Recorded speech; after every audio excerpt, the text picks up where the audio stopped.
warahmatullahi wabarakatuh. Selamat malam, sahabatku, kerabat, keluarga tercinta, dimanapun berada. Salam sejahtera juga untuk kita semua.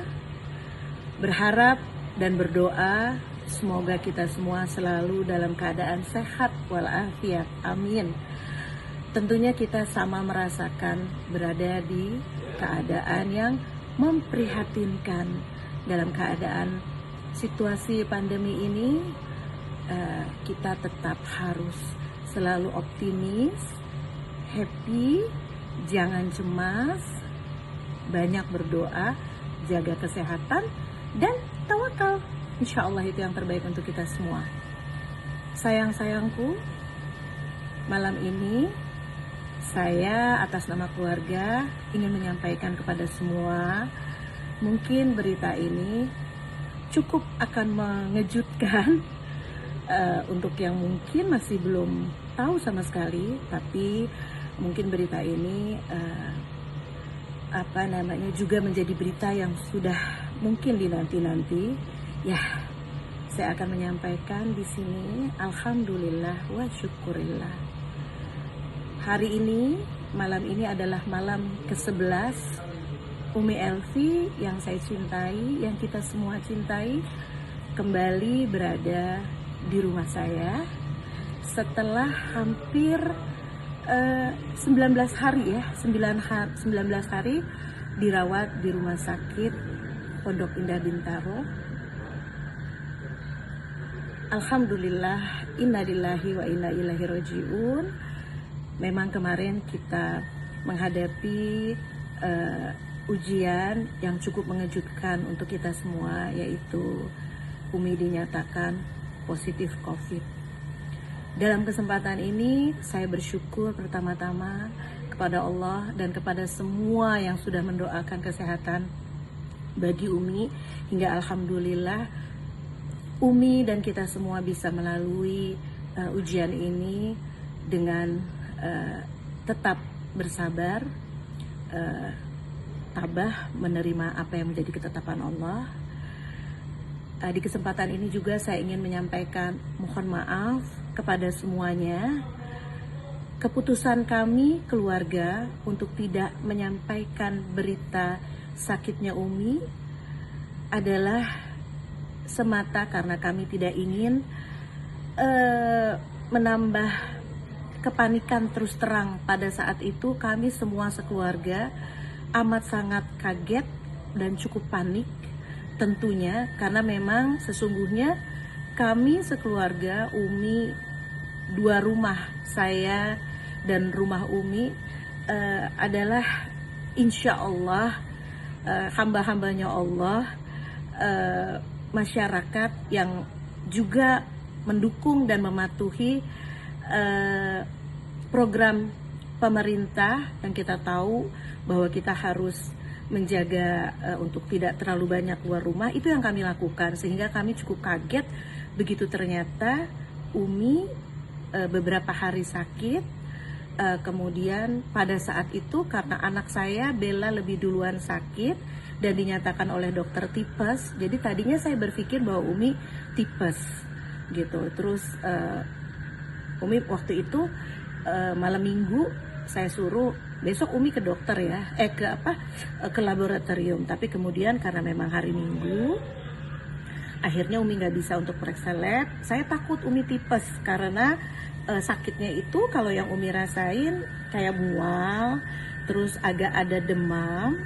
Tapi pada saat itu memang sempat keluar, kayaknya kok nggak bisa nyium bau gitu. Saya sempat bilang, kok kayak COVID, tapi Umi ralat, dia bilang Umi pernah kayak gini. Jadi tadinya saya lebih berpikir tipes, karena tipes juga mulai banyak. Saya takut Umi nanti nggak jaga makan, jadi saya minta Umi cepet-cepet. Nah akhirnya singkat cerita, Umi ke lab itu di hari Senin tanggal 17 Agustus. Saya suruh ke rumah sakit terdekat di rumah saya, Umi dari Cawang ke sana, dan ternyata tipesnya pada saat itu hasil darah tidak mengarah ke tipes, tapi dokternya curiga, dokter jaga waktu itu ya, dia curiga kayaknya kok arahnya ke COVID. percaya nggak percaya, dan saya waktu itu apa iya gitu ya, terus apa yang harus saya lakukan. Akhirnya karena memang bukan cuma swab, waktu itu udah agak malam kita dengarnya, bukan cuma swab tapi kan kita juga harus periksa torak. Saya cepat-cepat minta Umi difoto lagi toraknya. Cuman pada saat itu ada sedikit kesalahpahaman, sempat dengar bahwa paru-parunya bagus gitu. Akhirnya Umi saya bawa pulang ke rumah saya. Tentunya dengan adanya kabar yang sedikit mencurigakan, saya juga bawa pulang Umi ke rumah. Walaupun tetap belum bicara sama Umi, saya sudah berusaha untuk menjaga. Umi langsung saya istirahatkan di kamar bawah di tempat Umi. Kebetulan memang agak terpisah dari rumah saya. Umi ke sana, saya suruh Umi tidur, kemudian istirahat. Kemudian saya langsung bersama suami dan adik saya Sehan mendiskus itu, dan akhirnya kita memutuskan untuk diskus minta pengarahan dari, alhamdulillah, kerabat kami yang cukup baik, Dokter Z. Akhirnya begitu dia lihat, ternyata hasil dari toraksnya Umi memang udah ada flek. Jadi akhirnya kita disarankan untuk besok langsung swab. Kemudian kita juga disarankan bukan hanya swab tapi scanning parunya supaya bisa lebih lihat. Malam itu Umi tidur enak, tapi saya dan adik saya, suami saya tentunya nggak bisa tidur enak. Besok akhirnya kita bawa, dan ternyata karena waktu besoknya itu kita bawanya agak siang, menunggu kesiapan Umi. Saya bilang, Umi kayaknya Umi mesti swab. Oh kenapa? Nggak apa-apa, swab aja coba gitu kan, karena kan sekarang seperti ini. Akhirnya Umi udah mulai agak lemas, tapi Umi alhamdulillah nggak ada sesek. Terus kemudian kita bawa ke rumah sakit, periksa, swab dan scanning. Hasilnya baru kita dapat besoknya, dan ternyata hasilnya adalah Umi positif. Tentunya ini suatu yang amat cukup berat pada saat itu untuk kita, mengingat usia Umi adalah usia yang juga dinyatakan, kita dengar, kita tahu bahwa COVID ini rawan untuk orang-orang yang lansia. Umi udah 70 tahun, jadi kita pastinya panik. Terlebih lagi selain daripada itu, tentunya ada langkah-langkah selain daripada kepada diri Umi. Kita harus cepat-cepat tahu juga untuk kita keluarga, kemudian keluarga yang di Cawang itu semua pastinya harus diswab. Kemudian kita juga langsung berpikir secara cepat bahwa selama ini Umi kemana, dan alhamdulillah ternyata memang karena tadi saya bilang bahwa kita semua memang sedang berada di dalam rumah, kecuali pulang kita dari puncak waktu itu liburan Idul Adha keluarga. Umi sempat melakukan promosi lagu terbarunya ke radio, itu aja. Umi cuma sempat ke situ. Jadi dan di situ saya tanya kabarnya, kebetulan udah sore, jadi udah nggak ketemu siapa-siapa. Jadi alhamdulillah, saya pikir nggak ada hal yang menjadi ketakutan kami bahwa Umi akan menularkan ke orang lain. Jadi yang pasti keluarga terdekat itu yang harus kita perhatikan. Kemudian kita langsung menyusun rencana. Setelah hasil swab itu kita harus bawa Umi ke rumah sakit. Sempat dinyatakan oleh dokter Umi harus masuk ICU. Nah karena itu saya tentunya tidak ingin membuat semuanya menjadi panik, termasuk keluarga juga. Saya mohon maaf karena saya pikir yang terbaik yang harus saya dulukan adalah kita harus berpikir secara tenang apa langkah-langkah yang harus kita ambil, dan saya nggak ingin menambah kepanikan baik untuk masyarakat di luar, keluarga, atau kita sendiri. Dengan adanya dampak kita menyatakan, kita buka berita itu, pastinya saya udah bisa bayangkan Umi adalah milik semuanya. Banyak sekali orang yang mencintai dan menyayang Umi, dan pasti ikut khawatir, dan pasti itu akan banyak telepon atau nanya atau begini atau begitu, sehingga mungkin kita akan agak pecah konsentrasi. Sehingga saya pikir kita rembukan, baik ini kita keep dulu. Yang penting saya waktu itu masukin Umi ke rumah sakit, diantar Shehan dan asistennya Umi.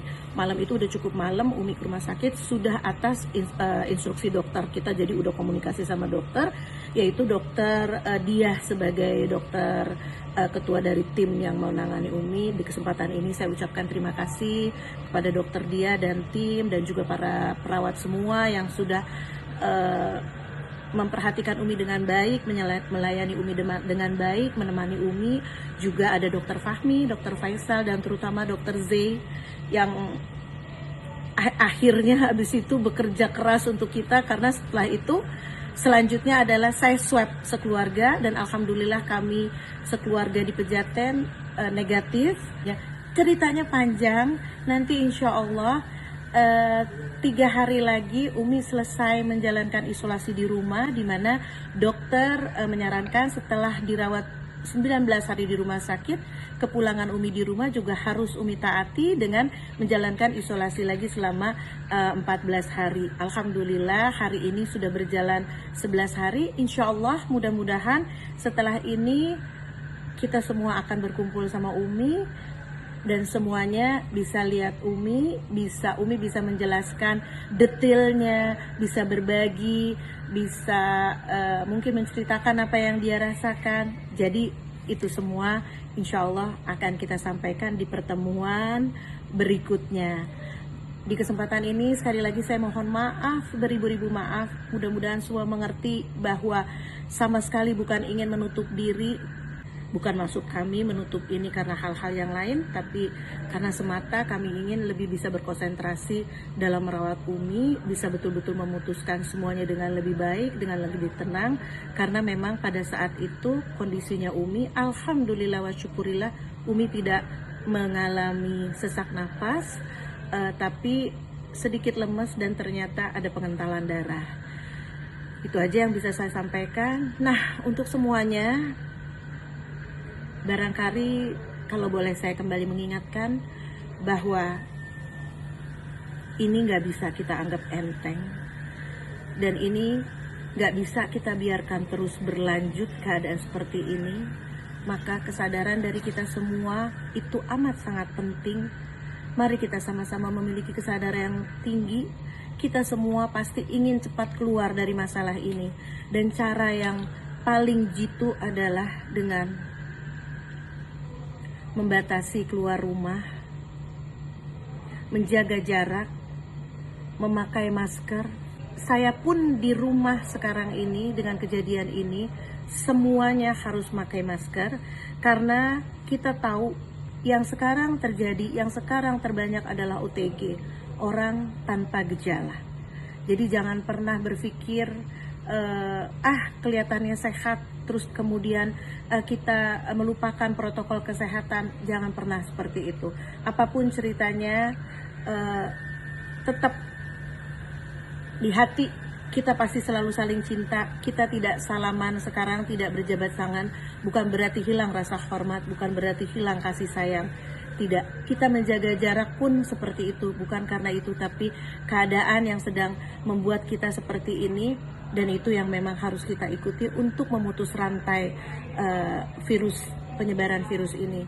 Insya Allah mudah-mudahan cuci tangan, jaga jarak, pakai masker, tidak keluar rumah jika tidak punya keperluan yang mendesak, itu yang terbaik untuk kita. Mudah-mudahan kita semua bisa terjaga, bisa selalu sehat, panjang umur, dan mudah-mudahan kita bisa saling mencintai dengan menjaga, mematuhi protokol kesehatan.